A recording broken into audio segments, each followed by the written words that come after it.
Hey everybody, hope everyone's doing well and had a good day.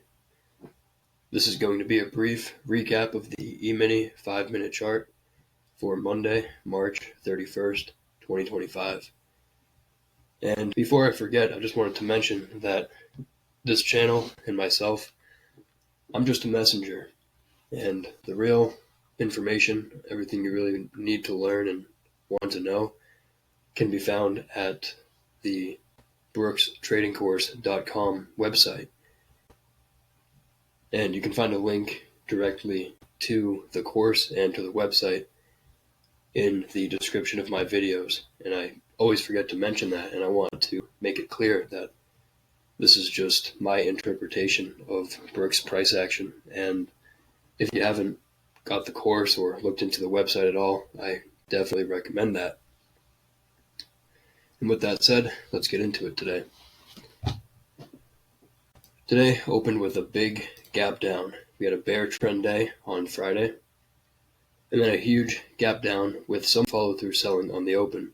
If we think about the market cycle and think about when Al talks about breakouts in the video course, what would he say about this gap down after this trend?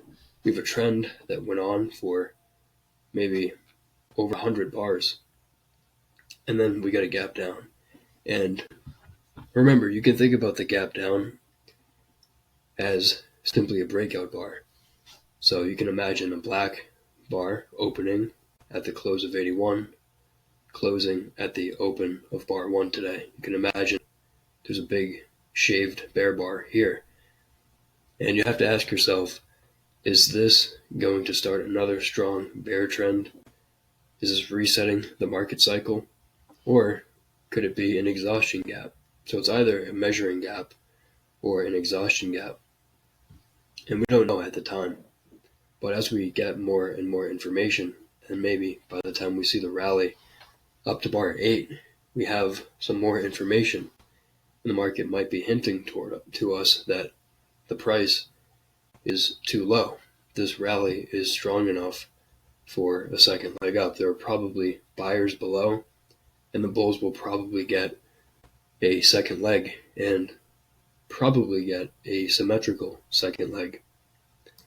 And I can be more specific with that soon. I'm doing work on that in my level 2 study currently, so I don't have concrete numbers yet, but I am working on it. So bars 1 through 4, we have a bear bar, pause, bear bar, pause. So gap down, bar 1, more trading range bar. You can call it a trend bar. The body might be a little bigger than half the range of the bar. It's closing near its low, but you can see it rallied on 1. There's a tail on the bottom of 1. It looks like there's two-sided trading, and then a pause bar, an inside bar on 2. So expansion on 1, contraction on 2, expansion on 3. Great looking bear bar, shaved bar, hardly an upper tail, lower tail, but bad follow through on 4. So does this look like a strong bear trend? Or could it be a bear leg in trading range? Sell climax, pause, sell climax, pause.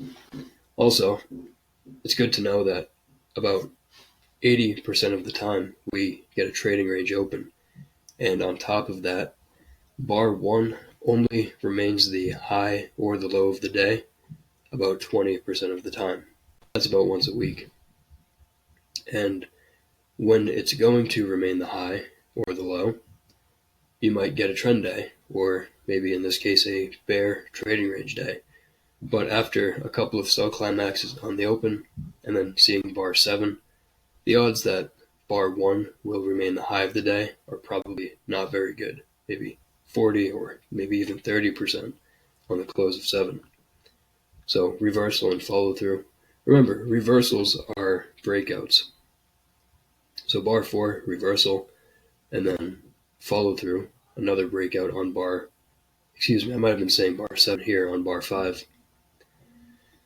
Bar 5, a strong breakout bar, reversal and follow through, probably buyers below, second leg up, likely. If we look at 6 through 8, 6 rallied, pulled back, rally, pull back, rally. That's 3 pushes up.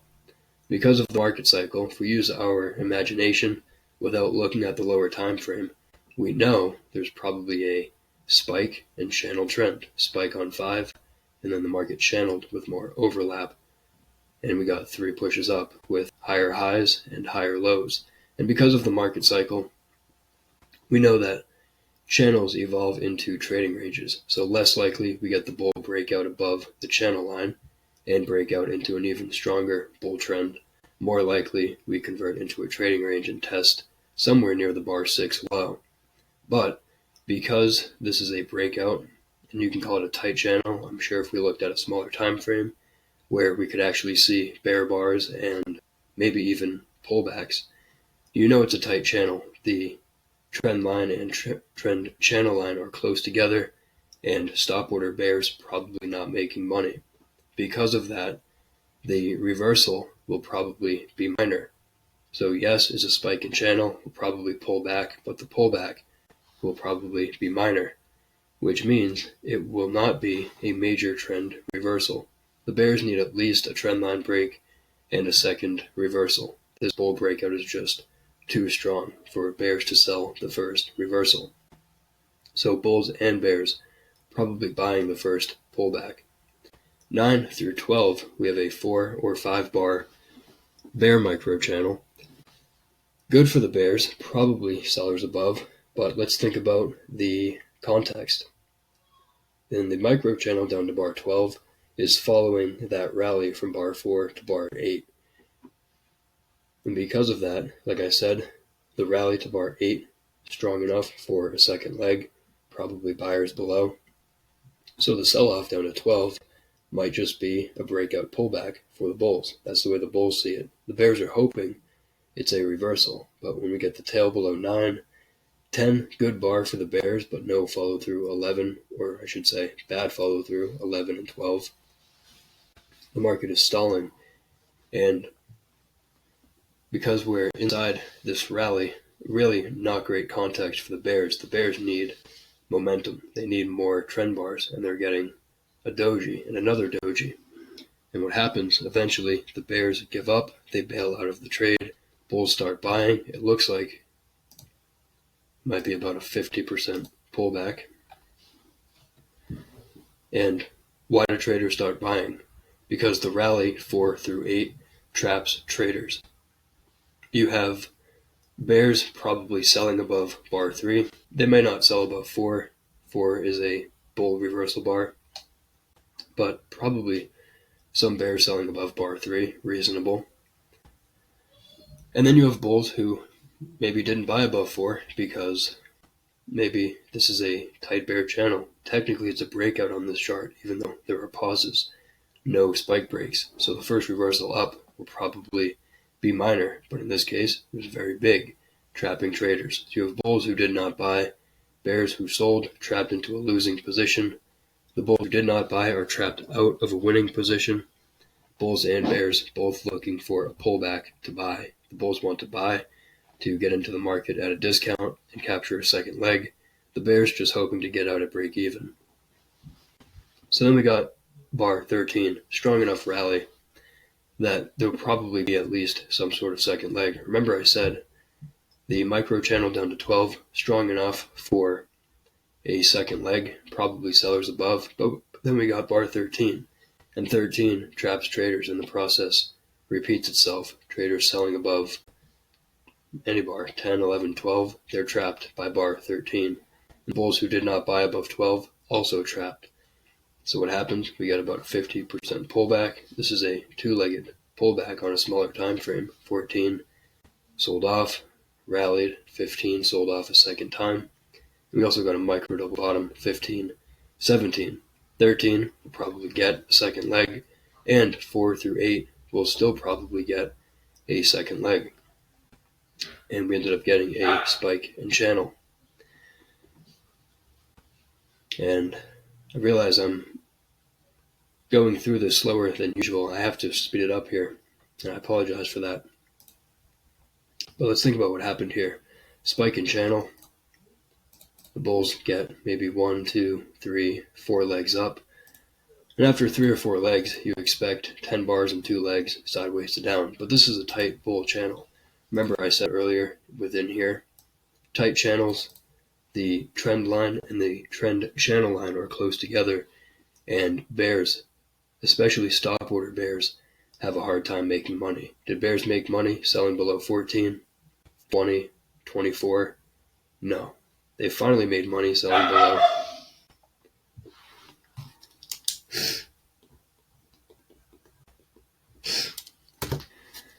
They finally made money selling below bar 23. But at this point, all the traders that are trapped down here are just looking to exit their trades with a smaller loss, and the bulls are looking to buy to go long.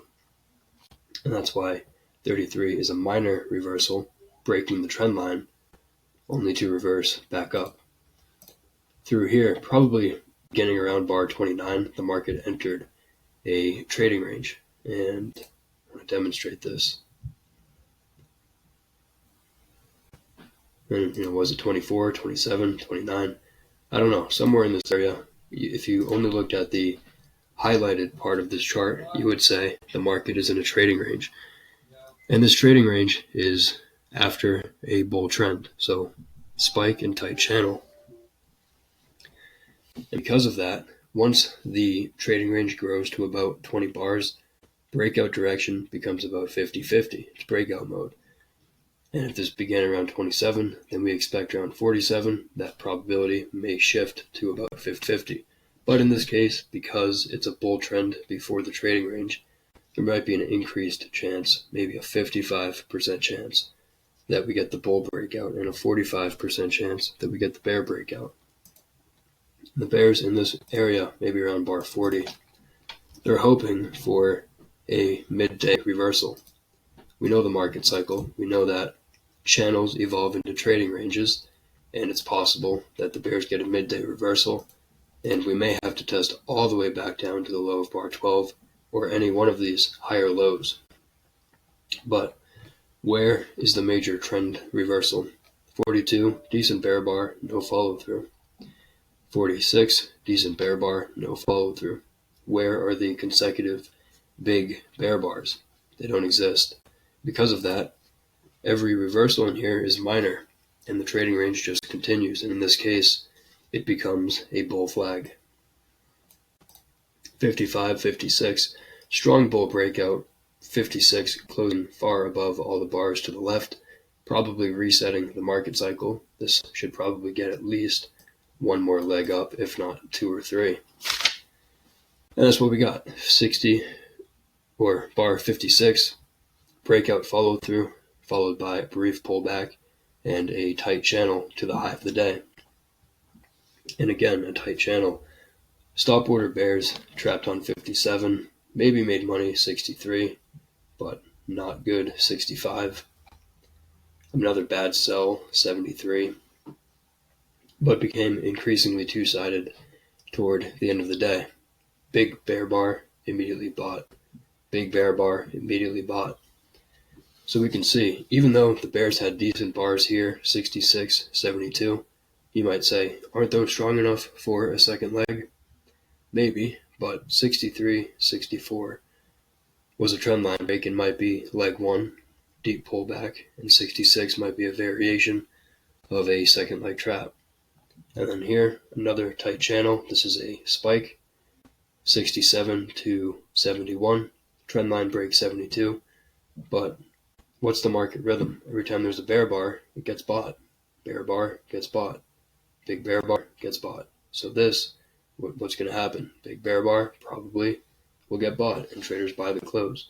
But 72 might have been enough damage, especially after 2 or 3 legs up, to expect some sellers above, bulls taking profits, bears looking to sell, and looking for this to convert from a channel into a trading range. So more and more sellers at new highs. And eventually 72 did get a second leg. It's just that we had a very deep pullback first. But eventually we sold off again down to bar 80, testing near the close of 72.